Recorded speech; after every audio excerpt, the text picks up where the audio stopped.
जय हिंद साथियों मध्य प्रदेश के लाखों वृद्धावस्था पेंशन लाभार्थियों के लिए आज बड़ी खबर है। जी हां साथियों, अगर आप भी सामाजिक सुरक्षा वृद्धावस्था पेंशन का लाभ लेते हैं तो आपकी पेंशन पिछले कुछ महीनों से अटकी हुई है, या फिर साथियों अगर आप जानना चाहते हैं कि अगस्त महीने की पेंशन आखिर कब तक खाते में आएगी तो आज की इस वीडियो को अंत तक जरूर देखिएगा, क्योंकि साथियों आज की इस वीडियो में हम लोग एक एक करके आपको बताएंगे कि पेंशन की अगली किस्त को लेकर क्या अपडेट है।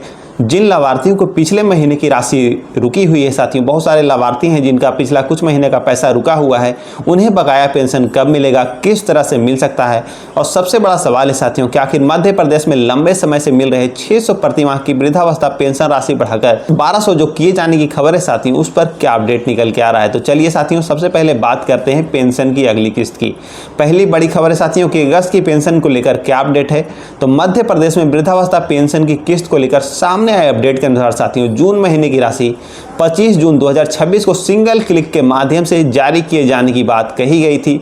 इसके बाद जुलाई महीने की राशि 24 जुलाई 2026 को जारी होने का दावा किया गया। अब पेंशन धारकों को अगस्त महीने की किस्त का इंतजार है साथियों। तो सामने आए अपडेट में बताया जा रहा है कि अगस्त महीने की पेंशन की राशि 20 अगस्त से 25 अगस्त के बीच में लाभार्थी के बैंक खाते में पहुंच सकता है। हालांकि साथियों यहाँ पर आपको एक बात का ध्यान रखना बेहद जरूरी है, यह तारीख एक संभावित भुगतान समय सीमा के रूप में बताई जा रही है। अंतिम भुगतान की तारीख की पुष्टि जो है साथियों मध्य प्रदेश सरकार या संबंधित विभाग की आधिकारिक सूचना या आपके बैंक खाते में राशि क्रेडिट होने के बाद ही मानी जानी चाहिए साथियों। यानी पेंशन धारकों को अपनी बैंक पासबुक, बैंकिंग ऐप या संबंधित भुगतान माध्यम से खाते की स्थिति लगातार चेक करते रहना चाहिए साथियों। दूसरा सबसे बड़ा अपडेट है, जिनकी पेंशन कई महीनों से रुकी हुई है उनका क्या होगा। तो साथियों अब बात करते हैं उस सवाल पर जिसका सबसे ज़्यादा पेंशन धारकों का जिसका जवाब का इंतजार है साथियों। तो कई लाभार्थियों का कहना है कि उनकी पेंशन नियमित रूप से आ रही थी, लेकिन पिछले कुछ महीनों से भुगतान नहीं हुआ है। ऐसे में सवाल उठता है साथियों कि क्यों रुका हुआ है पेंशन, क्या कारण है, इसके बारे में हम लोग डिटेल में जानते हैं। तो साथियों यदि कोई लाभार्थी योजना के लिए पात्र है और उसकी पेंशन केवल भुगतान में देरी या तकनीकी कारण से रुकी हुई है तो उसका बकाया राशि बाद में जारी होने पर मिलने की संभावना है साथियों। उदाहरण के लिए अगर किसी पात्र लाभार्थी के 3 महीने की 600 प्रति माह की पेंशन बकाया है तो उसे 3 महीने की कुल 1800 राशि एक साथ जारी किया जा सकता है साथियों। यानी बकाया राशि अपने आप खत्म हो जाएगी ऐसा मानकर चलने की जरूरत नहीं है, लेकिन यहाँ भी भुगतान अंतिम लाभार्थी की रिकॉर्ड, पात्रता और सरकारी भुगतान प्रक्रिया पर निर्भर करेगा। इसलिए साथियों अगर आपकी पेंशन रुकी हुई है तो सबसे पहले ये जांचना जरूरी है कि आपका रिकॉर्ड विभागीय स्तर पर सही है या नहीं। अगर कुछ गलती है तो उसे सुधार करवा लीजिए। तीसरी बड़ी खबर है 600 की पेंशन बढ़कर 1200 होगी या नहीं। तो साथियों अब बात करते हैं मध्य प्रदेश के बुजुर्गों की सबसे बड़े सवाल पर।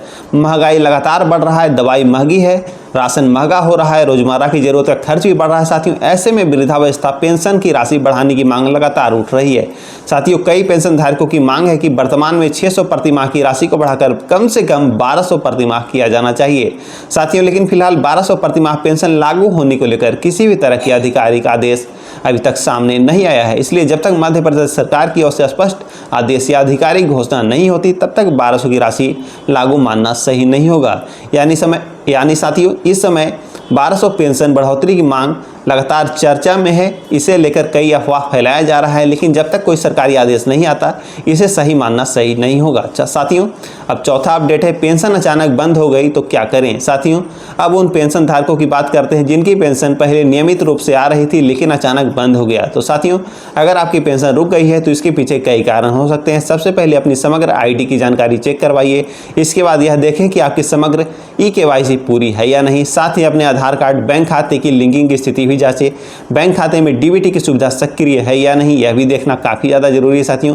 कई बार दस्तावेज में जानकारी गलत होने से, रिकॉर्ड अपडेट नहीं होने से EKYC जो है साथियों लंबित होने या बैंक खाते में जुड़ी तकनीकी समस्या के कारण भुगतान प्रभावित हो सकता है साथियों।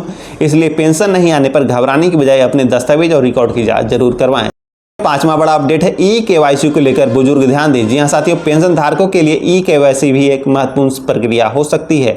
अगर आपकी EKYC या संबंधित सरकारी रिकॉर्ड में कोई समस्या है तो उसे समय रहते ठीक करवाना काफ़ी ज़्यादा जरूरी है। लेकिन साथियों यहाँ सभी बुजुर्ग लाभार्थियों को सावधान रहने की जरूरत है। किसी भी अनजान व्यक्ति को अपना OTP, ATM pin, bank password या अन्य संवेदनशील जानकारी बिल्कुल न दे। आधार या बैंक से जुड़ा कोई काम केवल अधिकृत केंद्र या विश्वसनीय सरकारी माध्यम से ही करवाएं। साथियों याद करके पेंशन के नाम पर अगर कोई व्यक्ति आपसे OTP या बैंक का पासवर्ड मांगता है तो ऐसी जानकारी बिल्कुल भी साझा न करें। छठी खबर है साथियों, जिनकी उम्र 60 साल हो गई है वो क्या करें। साथियों, अब उन नागरिकों के लिए भी महत्वपूर्ण जानकारी है जिनकी उम्र हाल ही में 60 वर्ष हो गई है। अगर आप वृद्धावस्था पेंशन योजना की पात्रता पूरी करते हैं तो योजना में अपना नाम जुड़वाने के लिए संबंधित सरकारी प्रक्रिया की जानकारी प्राप्त करें।